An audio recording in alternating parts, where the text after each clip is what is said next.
ఆంధ్రప్రదేశ్ సాధించే సంకల్పానికి కట్టుబడి ఉంటానని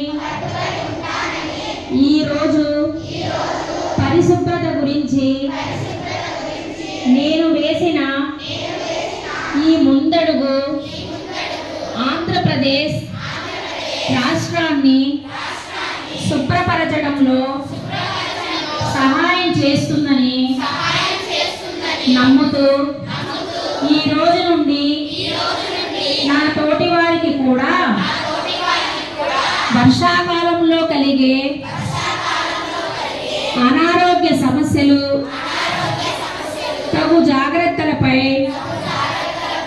అవగాహన కల్పించే దిశగా ప్రయత్నిస్తానని మన ఆంధ్రప్రదేశ్ను స్వచ్ఛ ఆంధ్రప్రదేశ్గా తీర్చిదిద్దేటట్లు నా వంతు కృషి చేస్తానని ప్రమాణం చేస్తున్నాను. స్వర్ణాంధ్ర, స్వచ్ఛాంధ్ర.